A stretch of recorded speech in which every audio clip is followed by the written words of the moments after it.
Welcome to We Have Issues, episode 21. I'm Anthony, Wow.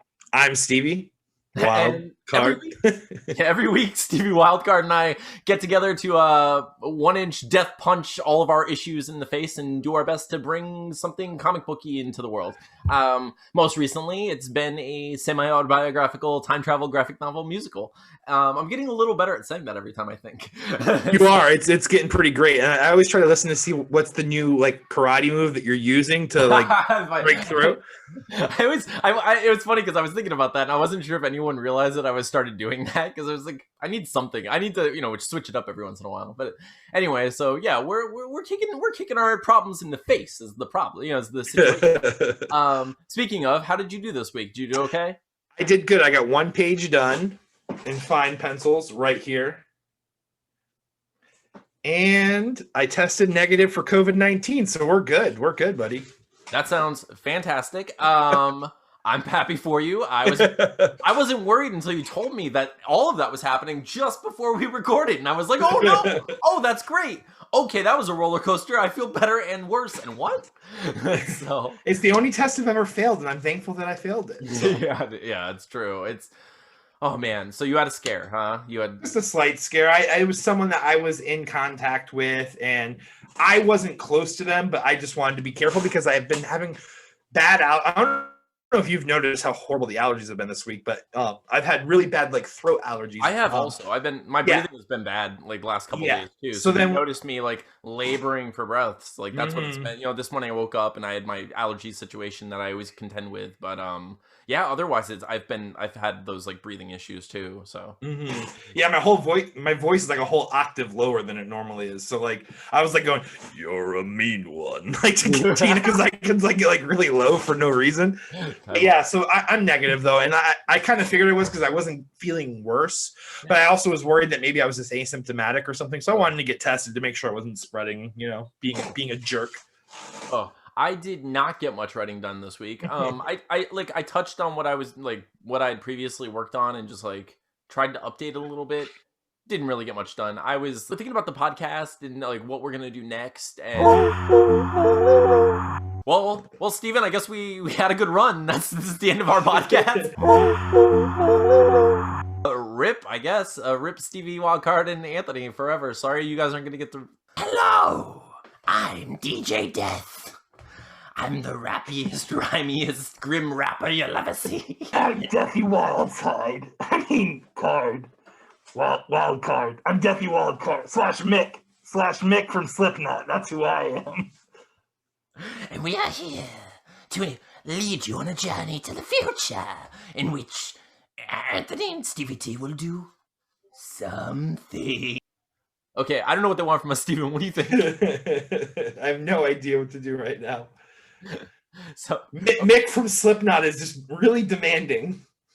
Anthony and Steven, are you going to destroy your futures or mostly continue what you've been doing and do okay? Do what you're this damn hood. These things are not menacing and talk at the same time, Mr. Death. It's very impractical, the whole outfit. I was saying earlier that I've only been dead for a couple of days, and it's not for me. It's not for me. I'm already thinking about quitting the job, is the thing. I was a bus driver in my previous life, might do it again. Okay, I think what they want to do, what they want from us is to explain what we're gonna possibly be working on next. So, well, we got plenty of those ideas, I think. Yeah, we have a bunch of ideas. I don't know if we can impress them. Let's see. Shall we rock their minds out of their brain sockets? Till the break of dawn, yes. Yes, we should. What else do you have, Stevie? Stevie T / Stevie Wildcard. Give it to us nice and hard. Scavengers.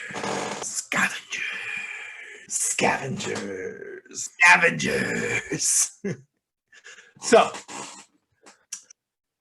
hear you me. The story starts wastelands, okay? You're imagining wastelands, disheveled city rubble in the background. You have three gentlemen all looking in various stages of decomposition, okay? They're all carrying this cart that is filled with like weaponry, be it guns, crossbow, ammunition, all like TNT. They have like this huge cart of weaponry that the center guy Crow is carrying. They're bantering back and forth, and they enter the woods. Okay, so these three characters they all look imposing. Let's say that they definitely look like they're powerhouses. They look scary, but they don't give you that villain vibe. Okay. As they get through the woods, they're assaulted by this giant beast. So you're introduced to this world that's obviously post-apocalyptic and is obviously filled with heroes and villains that have some sort of virus or some sort of contagion going on that's causing them to look the way they look. So enter Scavengers. 3 main characters. You have Vulture, Crow, and Coyote, right? I believe we're the 3. Vulture, you have is balding, sores all over the face, covers his face because he actually is missing his bottom jaw. He has a scope and like a crossbow, right, that he has on his arm that kind of acts as like an anchor / tether. You've seen the pages right here where he uses it as kind of like an anchor to hold the arm hand. But anyway, so these 3 characters are like pseudo like bounty hunters. Like they kind of go from town to town, like kind of solving the creature of the week problem for these different villages and these different like little sects of society that have survived whatever contagion caused them to look the way they look. And basically the form of payment that they take from these towns is essentially eating the villains they're taking out from these villages. So the monsters that have consumed more flesh and have caused them to transform into greater horror creatures, they're hunting, pulling them aside, being these heroes, and then tearing into these freaking monsters and eating the flesh to sustain the virus that's spreading in them. So the majority of the series is going to be following these 3 characters through their various stages of, or their progression through surviving this virus, balancing like that act of like humanity, the monster within, and trying to basically find and save what's left of this fallen world. I think that was good. I think that was that was good enough. It was done well enough to justify us not being killed by these 2 clowns. I don't know what they're gonna say. Oh, scavenge, eh? Scavengers? Sounds kind of lame. Just kidding. It's good. I like it. Anthony, you've been doing quite the good job on Play It Again. But what else do you have in store for us? Come what may. Okay, if you imagine... You know what, Steven? I'm trying to pitch here. No, kidding. So... I'm freaking out, okay? Freaking out. So come what may, if you imagine it's not quite the apocalypse from Scavengers, it's just basically the active apocalypse that's happening. The world is still at large, pretty much intact. It's not rubble and ash everywhere. However, society as a whole is no more. Everything that we knew, everything that we love and hated, or, you know, our jobs are gone. Our way of life in general is just destroyed. And who we are as people has changed. We are all basically forced to create these small little enclaves just to survive and struggle and hope for just another day alive, you know, above the ground. There is no real life. There's no enjoyment. There's nothing to hold on to. So what happens is a small group of these people decide to take it upon themselves to fight back against the foes that are just insurmountable. The thing that they know that they have no chance at beating, they're going to go after and see if they can at least bring a little positivity into their world that has been completely destroyed. So this is a world that was created by superpowered creatures where all of the people in the world who have superpowers are villains, basically. So the only people in this world who have any sort of abilities beyond you and me are awful, monstrous people who shouldn't have the power in the first place. There is no way that these people these survivors have any chance against these monsters, and they know that. But what they're going to do anyway is go after them and try to defeat them, or at least one of them. Each of the survivors has a story of their own about how their life was very recently affected by these creatures.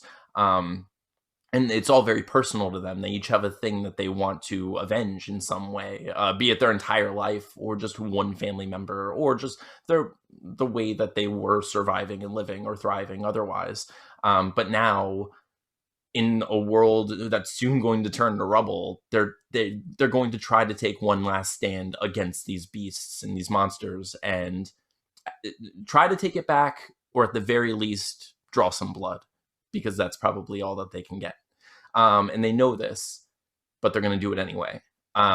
So it's a fun story in which we get to follow the backstories of a fun group of people who all are very different and will have different opinions about, or different theories about what possibly created all of the monsters. They don't really know, and some of them get really close. We know, and we might explore that a little bit to say exactly what they are, where they came from. But it's going to be a lot of fun to have the various characters talk about where they think the monsters came from and what they are and why they exist in the first place. So the comic book would just follow this group of people as they travel to the different enclaves, hopefully avenging the deaths of their loved ones and making a new life for themselves wherever they can. So that would be Come What May. And as far as Come What May stands, in my opinion, we have a lot of cool villain concepts. The whole squad is already fleshed out completely. Yes, I think the thing about Come What May is, like, it does have we have these really interesting character concepts, especially for the villains, that are all super villains that I've never seen before, you know, and they're all characters that I would love to explore. And also just the heroes I would love to continue to explore, like Jeffrey alone, like having one of our main characters be completely deaf and also one of the coolest characters I've ever written is like, it's so tempting to just, I want to make that comic, you know? For sure. So and good. Like even like down like, even like the powers that maybe like exist, because like I think of like frequency, like sound manipulation does exist in some form, but like not in the way that frequency that's the thing, that since these villains are like basically serial murderers, or like all have these psychosis issues or psychotic issues, they like use these powers in like the dark, like, because Iceman's crazy powerful, but imagine if like Iceman was also a serial killer before he became Iceman. Like, how would those powers manifest and how would he utilize that gift versus how Bobby Drake utilizes that gift? You know, it's just, I feel like the villains are like really creepy, really scary. We even had like that one cool idea with the cannibal, with his manipulation and like how writing a whole issue through like a dream state, basically. Like, I don't know, there's definitely, the villains are there, the heroes are fleshed out. So the heroes are fleshed out, the villains are there. I really like, do you remember Tremor? The blind guy. There was a blind man who would basically lure people through his supposed vulnerability and then just completely annihilate them. And in his heroic, or his villain form, he had an instinctive transformation that would happen when he felt vibrations, similar to tremors, you know, like it was, you know, vibratory based. So when there was someone around, he would have a territorial response and his body would become a monster and go after them. And it was like this weird, like mole beast. Yeah. But it almost had like its face open like a flower. It was a creepy looking dude we had come up with. Yeah, that was really cool. And then there's the creature who turned into like the various horror movie type things. And there was some cool concepts in that. So the Come What May, we actually, the perk to if that one wins is we have an entire issue done that we could probably just fix a few panels and I would probably redo like pages 1 and 2, because I feel like 1, 2, and 3 actually, where he's at the nurse's desk, they felt pretty weak. Like the bathroom stall scene felt kind of weak too. But most of that issue, the drawings still hold up to like my art today. Right. So we could probably like utilize a lot of that first issue. It would just be cleaning it up, basically coloring it, and then maybe getting 2 more issues done to pitch an entire arc. Yeah, I mean, Like that- Scavengers, we have a lot done as well, but Yeah. but They're that the- one, but come what may, we do have literally an entire issue of it done, and you know, so it's pretty exciting. And I think that it would be a fun process to revisit that, but I also think that we'd be able to improve it a lot, you know, like with what we know now, you know, the kind of art that we've been doing lately, you know. So I'd be excited to revisit that. So if that wins, it would probably be the fastest turnaround we're going to have, right? For sure. Yeah, we'd be able to put out the first issue within a month or two, I think. Yeah. Honest. Oh, if yeah. I'm honest. Come what may. I like it. I think it has enough ghouls and monsters in it to keep me entertained. Stevie T, you talk a big game about masks, but can you pitch to the people? Let us hear it. Masks. Ah, it's Stephen's best idea. All right. Bum bum bum bum bum bum bum bum. So this isn't this isn't Sorry. this isn't necessarily post-apocalyptic. I don't want to like feel like we're hitting this drum over and over again. It's basically a different world. So go ahead and imagine like an entire different planet, or at least a different continent. The story's going to begin basically following 3 tribes.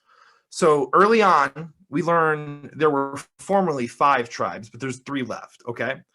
2 entire tribes have been wiped out, and large torches at the cusp of where their land that was formerly theirs are extinguished.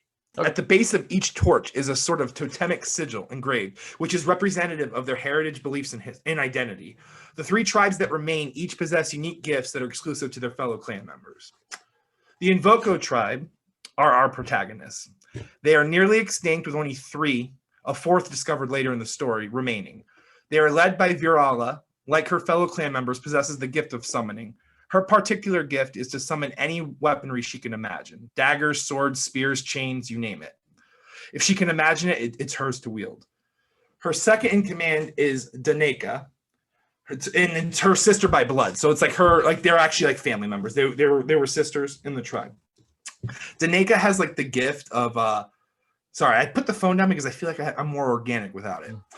So Daneka has the gift of conjuring or summoning elements. So like whether it be like a storm, fire, earth, like I mean she's like your typical like shaman, like representative of that. So like pulling earth from the ground. She's really powerful. Like she looks frail, she looks like small, but she's like insanely powerful.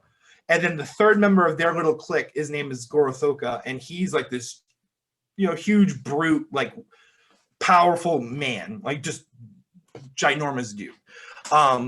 They and everyone else in this story all wear masks, and each tribe or clan basically kind of has like this, like a mask persona. The Invoco tribe, they're like kind of shamanistic, kind of like tribal. So they all hand carved wooden masks. They're all representative of their personalities.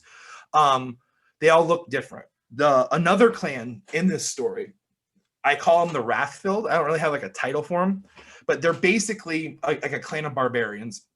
They live in like the wastelands to the east. What's up? Just like Hanna-Barbera, like Hanna-Barbarian. Hanna Barbarians. It's just like a mini mall. But anyways, so they're like these, like they're your typical loincloth wearing like brutes that just are just masters of physical combat. They have a pretty unique structure and a unique gift. So like every other clan in this story, they each possess like a unique capability. Their clan, it's like this, they have like a single power that's basically the less of them, the more powerful they are. So that's so cool. Yeah, the fewer there are, like once they get towards 1 or 2 members, they become insanely powerful. So I love that of course encourages really brutal tactics to kind of hone down who your warriors are in your tribe. So their children at 6, 12, and 18 are forced into hand-to-hand combat. So like basically you start this program at 6 years old and you fight another 6-year-old and you kill that 6-year-old. Whoever survives, and you take that skull. And then you repeat this process again when you're 12 and again when you're 18, which garnishes them 3 skulls on their belt to kind of symbolize that they're a warrior that have survived all their trials. Mm-hmm. And all the weak have basically been called and the strong have lived. So they're warriors that have earned it. So when they turn 18, they're the young buck of the family. And at the age of 18, they challenge their father too. And their final skull is their father's skull, which they wear on their face. So all of their masks are their own father's skulls. I love that.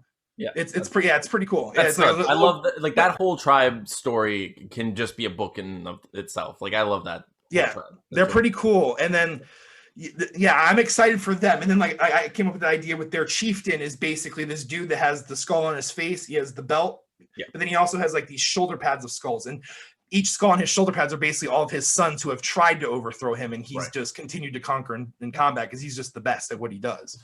A plot point could come into play. Like I said, their gift, as there's less of them, they get stronger. So when there's one of them left, they basically become immune to harm. They're like, think like the Incredible Hulk on like crack. Like that's the Wrathfilled clan. The third clan of the Mask universe, I've named Medice, and I can't remember why. I know it was Latin for something. I think it was Latin for like sentry or guardian or something like that. And basically, they're like the favored clan. They're thousands in numbers. There's so many of them. They have like cities and like hubs of town. They control a majority of this country that all these like tribes live in. And they actually, like I was explaining the torches, the 5 clans that existed. So it was almost like a circular zone, and they each had like a pie chart quadrant of land.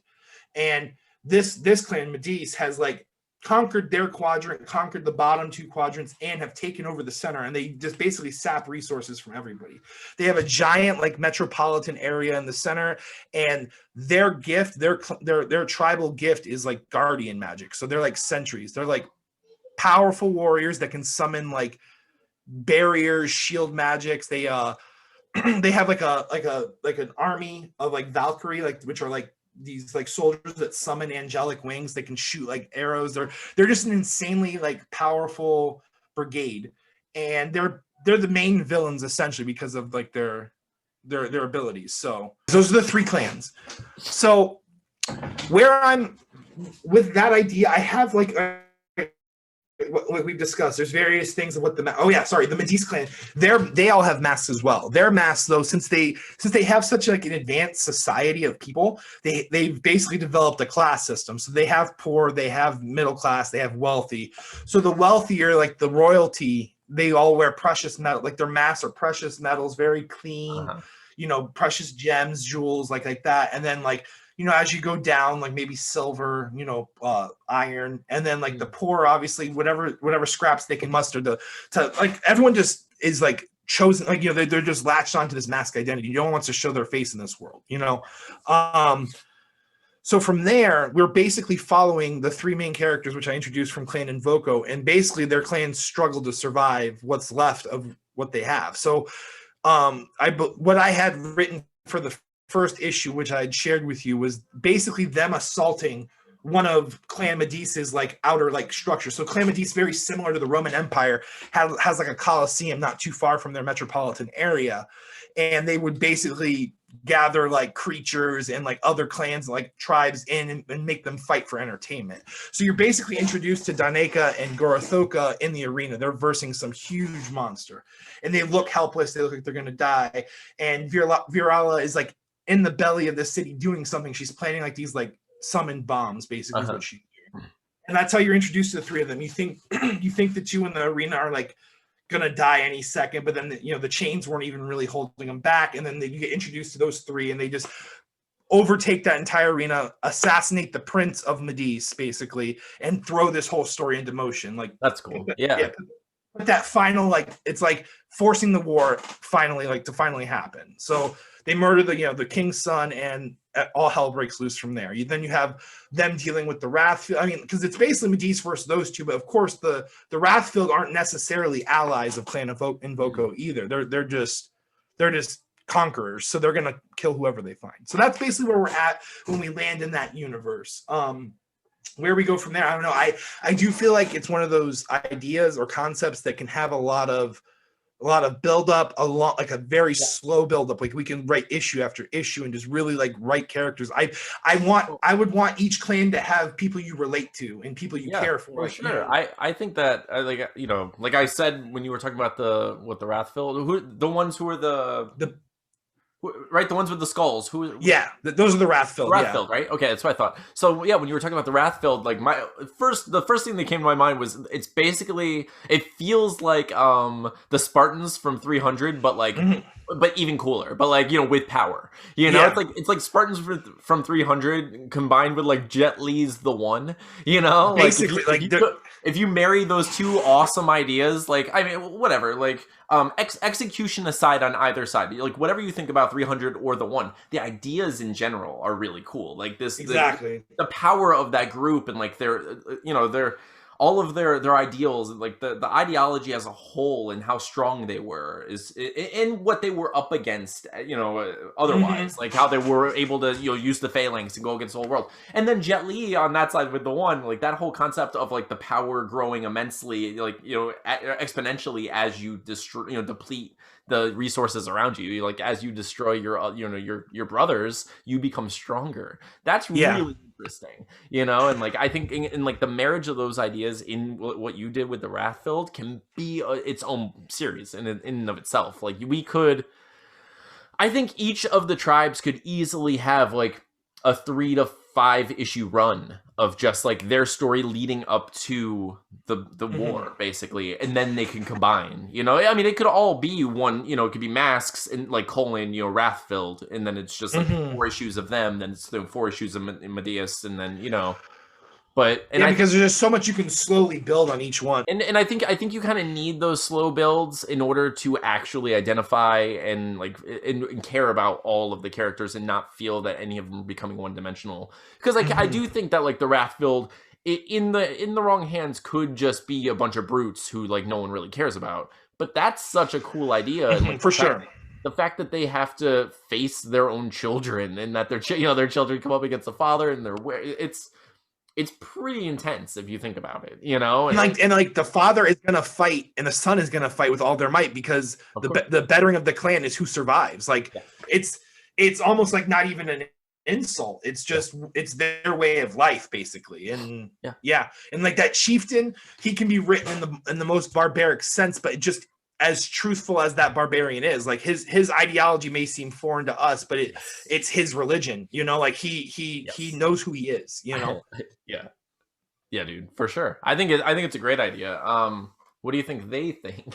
You might be right. That was pretty fantastic, Steve. I mean, I'm impressed. I don't even think you have to say another one. That was real good and stuff. I mean, Anthony, just quit, just give up. Decent.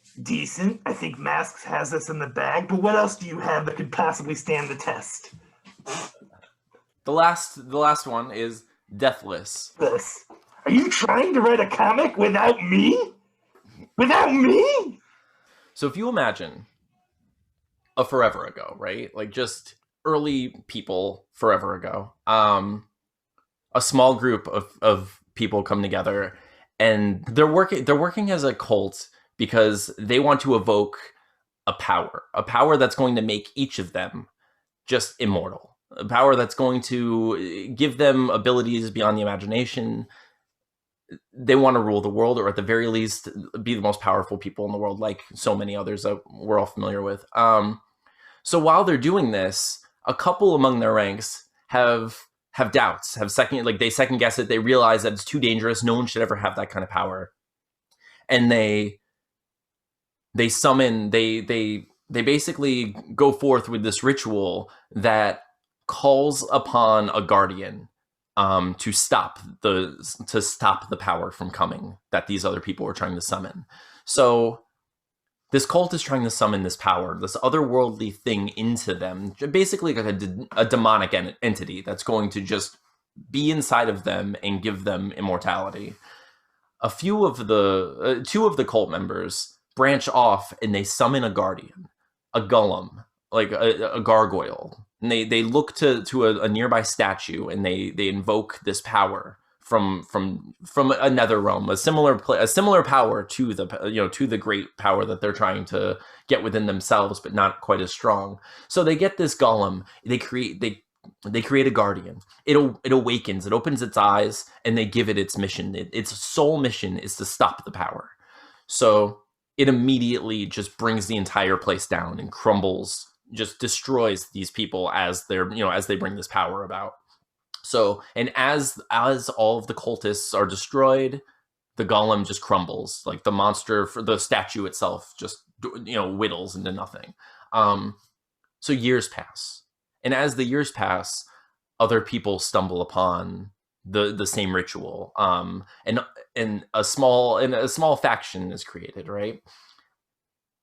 And the small faction starts to build statues of the golem, of the gargoyle, hoping, as a reminder, just to say that this is our protector. We'll never let that power come into Earth again.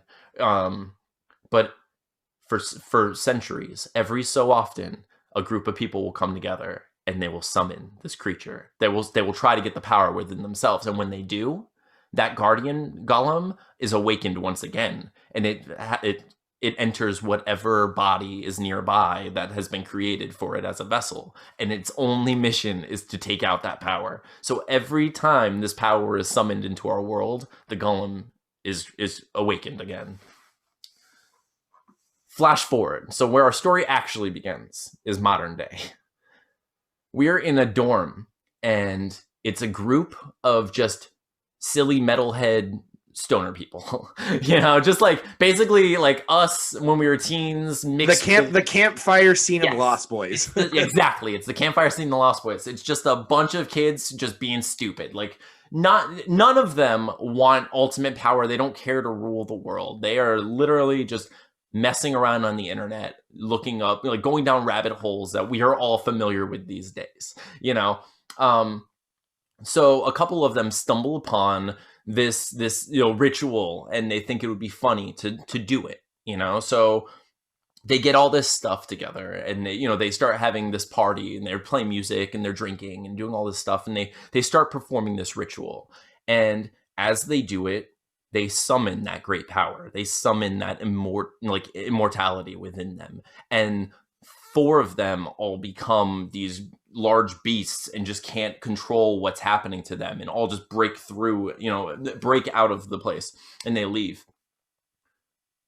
The next morning, there's one person left in the dorm, and he wakes up, and as he wakes, he hears a voice in his head. And the voice is the voice of that golem, because the golem was accidentally transported into the body of this man. Because there was no statue being There built or erected. Because there is no statue around. So since there's no statue around or anything for this person to use, or for this entity to use as a vessel, it accidentally was transported, or by chance was transported into the nearest by sleeping object, which happens to be one of their roommates in this larger dorm, and it's a man named Douglas. And so it's just a normal dude named Douglas who suddenly has a voice in his head telling him that he has to go and stop this power. The voice has no power over him. The voice can't control him. It can't make his body do anything. It's just simply in his head, and it's telling him to take his life. It's saying, please take your life so I can have a worthy vessel. Yeah, you're basically ruining everything I do, pal. Like, just move on. So this entity basically, the golem starts telling him. It starts telling him all of the memories that it has, saying like, I have done this. I have been the only thing standing in the way of this entity. I've saved your world more times than you can count. I have been there for the invention of fire and for the invention of the computer. Like, I have been here like through the centuries. I have seen everything, but I've never once been in such a useless body as yours. Douglas just thinks he's going crazy. So Douglas tries to go about his life. Like, Douglas tries to go about his life as if nothing's happening. He's just trying to ignore it, can't ignore it. The thing in his head is constantly making fun of everything he does, basically thinking he's weak, thinking that, like, he's a coward for not, like, flirting with the girl that he wants, or, doing all this stuff, because the entity in his head has this old world idea of the only thing that matters is, its one purpose. It's singularly minded. It thinks that everything outside of that strength is weakness, and it has no life outside of its only goal. So it's constantly telling him that he's purposeless and everything he's doing is a waste of his life. So what happens is Douglas goes to sleep, and when he goes to sleep, the golem takes over his body, and not only can he control his body, but it transforms into this lumbering Hulk monster who goes and chases after these other people. So it goes and chases after the power and has to take down these 4 monsters who are now roaming through the city, growing in power. So so the story would end up being Douglas and the entity coming to terms with one another and learning how to, work together, and also learn from one another about what purpose is versus what it is to be alive in the first place. So over time, Douglas would learn to use the entity's energy within him, so he could use some of it. And the entity likewise would learn how to actually grow into a form, fitting of his, purpose. So it would be a lot of fun. They'd both be working. Eventually, they'd also both be working toward destroying the ultimate power. His friends. They'd have to stop his friends, because it's the only thing that can set the golem free from him, and he knows that. So it's either he's going to live forever with this thing in his body who just like drags him around and runs through the streets, or he has to actually work with it to stop the evil power and then, finally be free and live his life the way he wants. So that sounds awesome. That would be sounds fun. I think it'd be a lot of fun is the thing. Like, I think it'd be a lot of fun, and you can also talk, we can, talk about meaning, like giving meaning to your life and trying to do something and feeling like you're kind of wasting your life and doing something about that when you feel that way, But really, you're only wasting your life through the lens of some dude from 2,000 years ago. Yeah. But I think it'd be a lot of fun. And I love the idea of having this like old world entity stuck in his head and then also controlling his body and that way you can draw a lot of fun monsters, a lot of fun transformation stuff. The four bad guys would each be a different form of a beast, so yeah. So you would have your typical, like, you'd have like a powerhouse, a fast, I got you. Yeah, for sure. Oh yeah, definitely. But I think it would be a lot of fun. And honestly, I don't think it would be a very long book. I'm thinking it would just be probably 5-6 issues, and we could tell that whole story, so I think it would be really good. I like the idea a lot. Let's see what they think. I mean, it seems like you guys had it figured out all along. Hey, Deathy Wild Death. Wild Side, I think it was. Deathy Wild Side. What are you doing after this? You want to get together and maybe have some beers? So, because of the drink a couple pandemic, spirits. What I think we should do is possibly start a podcast about death and how we're pursuing doing better deaths. And you know what? What should it be called? We have Reapers. I like it. We have grave issues. We have very grave issues. Rest in issues. So stay tuned for our podcast, our deathcast, a grimcast of deathicness, because we're coming at you. In fact, maybe we can also start a musical comic book. It sounds promising, actually. I hope they liked it. I don't know. I think it was enough for them to leave us alone for a little bit. But it's basically up to all of you now. We're going to post polls on Twitter and on Facebook, and we need you to vote, basically. But more importantly, we need you to actually watch this episode, which I guess it's kind of stupid to say that in the episode, because if you're hearing me say this, you're watching the episode. But I feel like you shouldn't be able to vote unless you watch the episode. And that is tricky. Yeah. That's a tricky one. But so we need you all to go to facebook.com/group/We Have Issues podcast, and we're going to create a poll there, and we need you to vote for your favorite idea. And we will make that idea. Whatever it is, that's what we're going to work on next. Steve and I have both committed to this. We're going to work on whatever you guys vote for and both be happy about it, knowing that we have 3 other ideas to work on in the future. Yeah, and I pretty much love all these ideas equally. They all have fun capabilities in them. I think even with the mask art style that I've been kind of working on, I can utilize that for any of them now. I might switch it up to an ink style. So we'll see how it goes regardless. No, I like that style a lot. Actually, it's really cool. Steven, show me. I don't know. Do you have anything we can post? I can send that picture to you. That I send me that picture. So look at this. So Steven made this. It was for a character from the Masks. Or what is it? A specific character from that? Is it Thorko? Or is it just? It's actually just one of the Wrathfilled. Like generic clan member. Generic clan member. I mean, it could be one of the main ones, but he doesn't have like the chieftain shoulder plate or anything like that. He's got. So yeah, so Steven's been working on this style. It's really cool, and I think I'm glad because I think that would also work for Deathless or like Scavengers or anything else. Like it's a really fun style. And if it works for you, then it's perfect. Especially if it's like if you're speeding up your what am I trying to say? Like your process, if your process is speeding up and stuff using the pens or whatever it may be, it's cool. It looks great. Coloring pens is just so much easier. You just cell shade it, and you're done. You just throw flats on. You do darks, and that's it. You're done. Yeah, it'll be beautiful. I'm excited. So you guys can vote on Facebook.com. We'll post a link below. Also, Twitter.com/WeHaveIssuesPod. And we're also going to post that link below. We're going to release polls everywhere that we are on the internet, and you go vote everywhere you can or anywhere you can, and we will make the comic that you want to see. That's our plan. So this will conclude our Ghosts of Comic Past, Present, Future episodes, which was an interesting detour with our podcast. What did you think of it?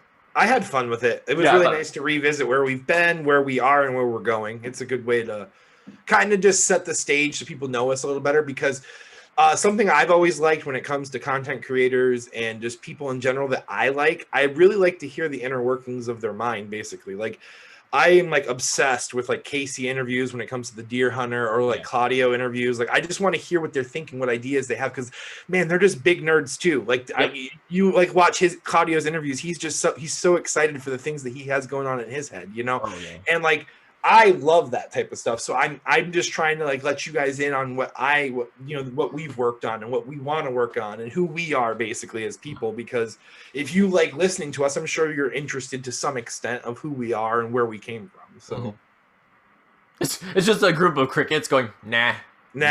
Especially at Stevie Wildcard. It's really all about the Anton Lafusi. No, I'm deleting That's not how you say his name, by the way. It's not. No one will. Although, how is there a Dr. Fauci spelled the same way, but you're LaFusi? Okay, it's got to be LaFauci. It has to be. I'll tell you how this happens, okay?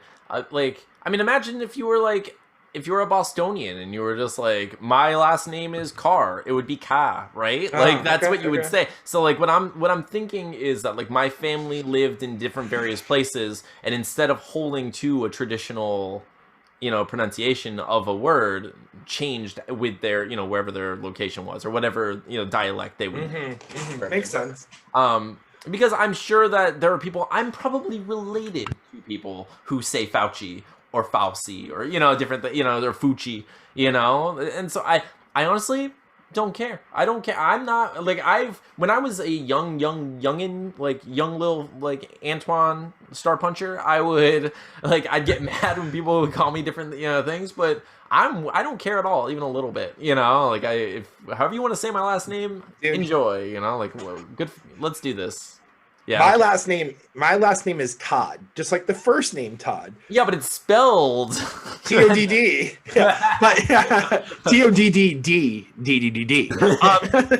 No, but dude, like having it's spelled WILDCARD. But like having the last name Todd was kind of crappy too. First of all, people are so uncreative. They used to call me Steven Toad, which I don't even look like a toad. It kind of hurts my feelings. Well, that's the whole point, Steven. Just hurt those feelings. It doesn't even matter. Just hurt them feelings. But it's not even creative. All you did was change one of the D's to an A. It doesn't even make any sense. But then teachers would always call me Todd. They thought I was Todd Stevens. I would get called Stefan because my name is spelled with a PH, which is the proper way to spell Steven. You V's out there can just go kick rocks.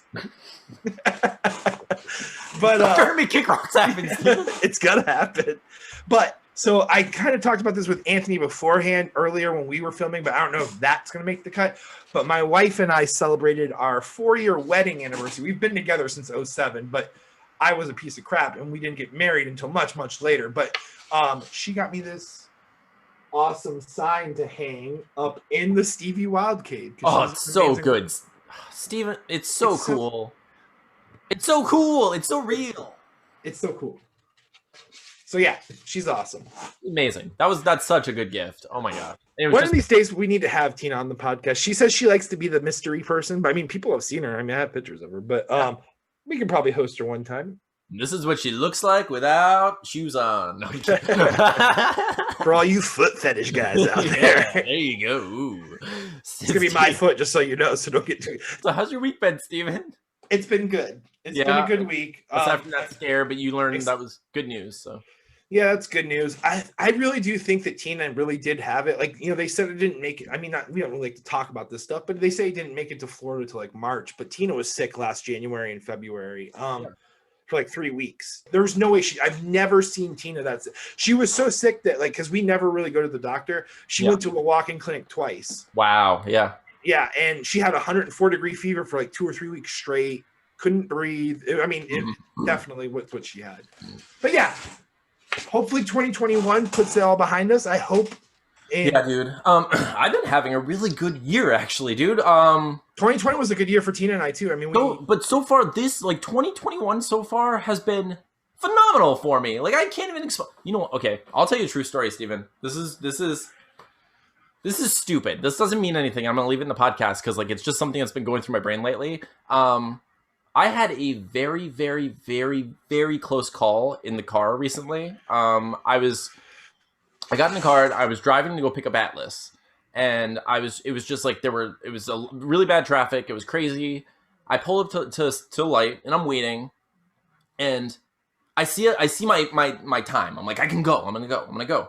And as I go, a car turns into the lane. So a car coming through the intersection, changes lanes into my lane as I'm coming out. It was such a close call that I pulled completely off and went up on the sidewalk, basically, and just like I escaped. But it was such a close call that I waited there for other cars to go by and then finally went through. For the rest of the drive, all I could think about was, I think I just died. Like, and this is the life now. Yeah, I was like, I think I just died and I just jumped, and I don't know what that means. I don't believe that. But that's what was going through my mind constantly. I was just like, I think I died. Something happened. I hope I'm in a better place. I don't know what this is weird. Not that this is something that I just hold true as a belief that I have as a person, but it's something that I was thinking about as I was driving, because I was like, that's one of the closest I've ever come to feeling like I could have died right there. Like, I've had other really close calls, with like choking and stuff, but it was very scary. It was very scary, and the car was flying, and they just came right into my lane, scared the heck out of me. Yeah. So, and I pulled off. I got really scared. So that fear when you don't even want to listen to music. You know what I mean? Like, I can't even put music on. I can't listen to talk radio. Nothing. Like, I have to just sit there in silence and just make sure I'm focusing on the road, and I'm just like shaking. I need to recalibrate. I need to recalibrate. Like, I am in a new place. I'm shaking and recalibrating. Like, no matter what happens, this is a new life for me, because I feel like I have a new lease on life here. Because, like, that was bad. That was scary. That could have been it. Dude, okay, so then, like, right after that, we do the GoFundMe, and it gets funded. So we put out a GoFundMe in order to get a new computer so we can edit this podcast and actually keep this going. And it was thankfully funded by these amazing listeners, which just felt like incredible. A majority of it was listeners, and it's incredible. So then it was like, that happened, and then like for my birthday, I got these scratch-off tickets, and I won like $40 out of nowhere. That's awesome. I was just like, this is really cool. And it was just like all these little things were adding. Oh, and then I had like, I was having like, I had the eureka moment about the story about Deathless, where I was just like, oh my gosh, I know what to do with this story. Like, it's clicking into place. I'm so happy about this. Everything's working out. So I was at work, right? And I'm just having this day. I'm having a day where I'm like, man, everything's clicking into place. I must be in like this new world. I don't know what happened, but everything is better for me. Everything is coming up Millhouse. I'm in a good place right now, you know? And I'm like swiping on dating apps, right? And I matched with this woman. I matched with, okay, look, we all have attraction to people, right? Like, I mean, for the most part, if you have attraction, you understand what I mean. when you are attracted to people, it's like, you know, you recognize when you're attracted, or like the whole spectrum of like sexual or physical attraction or whatever, right? And you're just like, there's some people that you're like, yeah, I'm into you. And then there's some people where it's like, wow, you're probably the most attractive person I've ever seen in my life, you know, on a scale of 1 to the most attractive person you've ever seen in your life. So I matched with someone and I was like, wow, you're 100% the most like the most attractive person I've ever seen. Like, there's no chance I would have thought you were a real person. This is crazy that we matched together, you know? Not only is she a real person, but she immediately messages me and she says, yeah, okay, well, first of all, it was on Bumble where the girl has to message first. Okay. Here's the thing, Steven. Like, not 100%. I'm going to say a strong 90% of my matches on Bumble historically have simply started, like, they've begun with, hey, hello, how are you doing? How's your night? Something like that. That's it. Like, which, fine. I don't need you to write me a book or, like, say anything really clever. I'm not looking for pickup lines. Let's just start a conversation. I get it. However, this time, Steven, I matched with this incredibly beautiful woman. Like, I can't show you a picture, but, like, wow, like, insane. Like, it was insane, Steven. I matched with this person, and she immediately writes, like, you seem cool AF, and you're handsome. And I was like, whoa! This is the best day I've ever had in my life. She likes my personality and my face. Yes. I was like, I am in heaven. Something happened. What is this?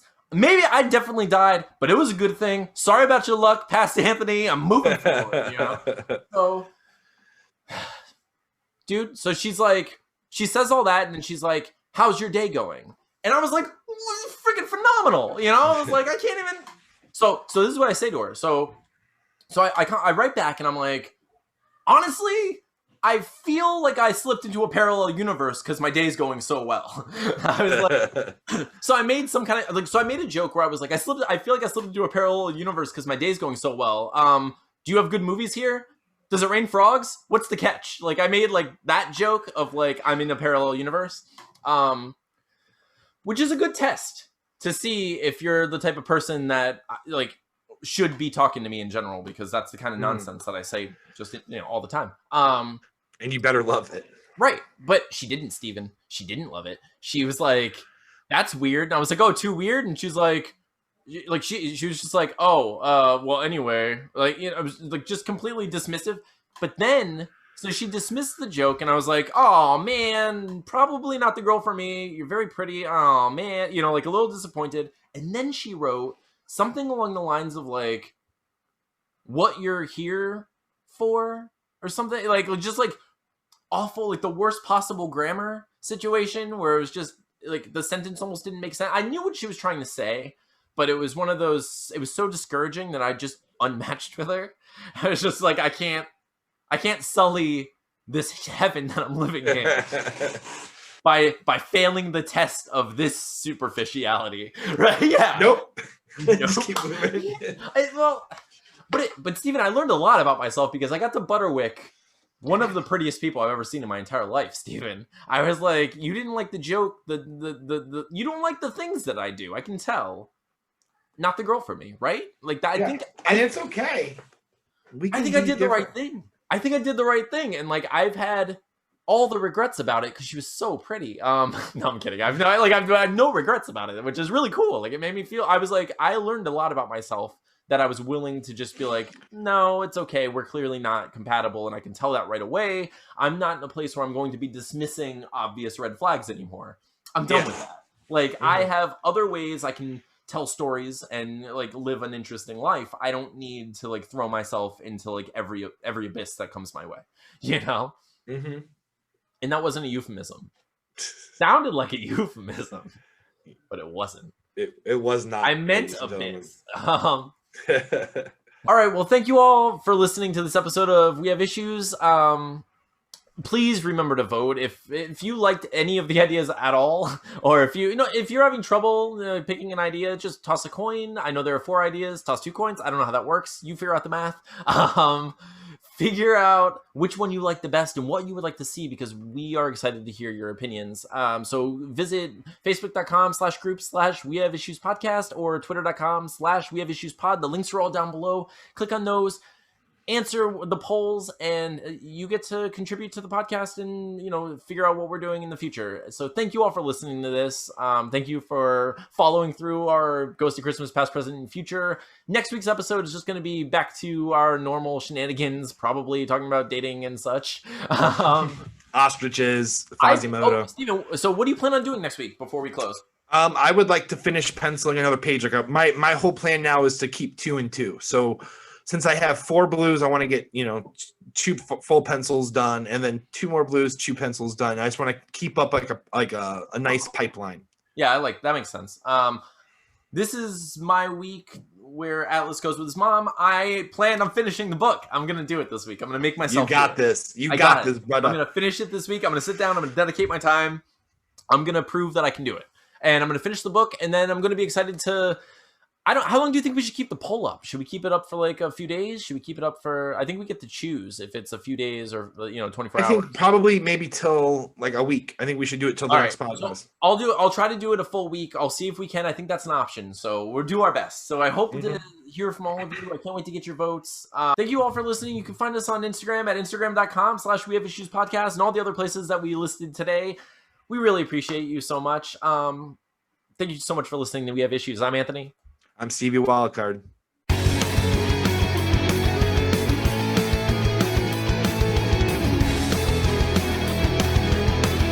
I get out of the bathroom and scared my children because why wouldn't That's what just happened to me too. I put the basket on and I intentionally started turning lights off as I creeped out, and like Chasey noticed, and Chasey was terrified, right? So they're terrified. I'm not gonna be able to hear you as I tell this story because I'm gonna take the headphones off, but. So Chasey's freaking out. Cammy's like freaking out. I take the mask off. I'm like, hold on, Chase, hold on. And I take it off and I invert it like so. Which, in my opinion, looks even scarier. That is scarier. That is scarier. She starts laughing and I'm like, what? This is like horrifying. It's like this soulless. That looks like Frank Langella's. You can't hear me. That looks like that looks like Frank Langella in Masters of the Universe. The what do you call it? Skeletor. Dude, I can't even. I don't even know if I can get this thing off. I like glued part of it to my face, and it's. Woo. Ghost. You look like the singer from Ghost. I haven't heard them. Are they good? Papa. They're radio like something.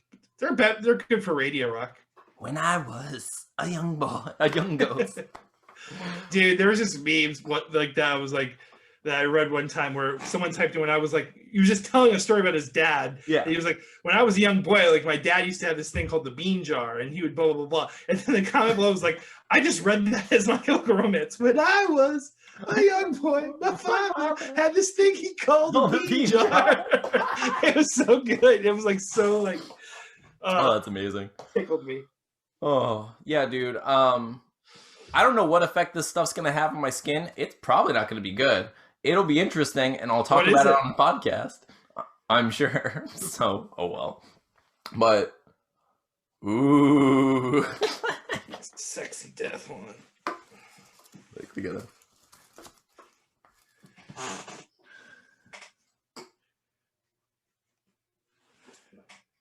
Yep. So this is episode 1 of our podcast. So this is our death cast. Their death cast. We're just hanging out. Basically, so Steven, on this podcast, we just hang out and we talk about all of the people who are going to die, which, is everyone. So it's going to be a long podcast. That's the thing. We have infinite, actually. Infinite. It's going to go on forever. That's the thing is, like, this podcast has legs, Steven. We can talk about literally anyone at any time throughout history. And people are here for it. Because they have no choice. The viewers of this podcast are actually people in hell who hated podcasts and have to watch a bad podcast for all eternity. Oh, you didn't like WTF, huh? You don't like Mark Maron? Joe Rogan doesn't tickle your fancy? I mean, seriously, though, Harmontown, Doug Loves Movies, there are so many good ones! There's a podcast about everything, and we're going to cover all of them in this Deathcast. So, on eternity. This podcast is about how podcasts die. We cover the end of every podcast. Because this is probably going to kill our podcast. This is pretty much. This is putting that we are jumping the shark of our podcast. We're not even. I mean, like we kind of did it with the Ghost of Christmas Past, but like for all we know, people are just not on board with this, and we're just gonna be like, "Yep, they dress up in costumes." It's amazing though, and I think it's really funny.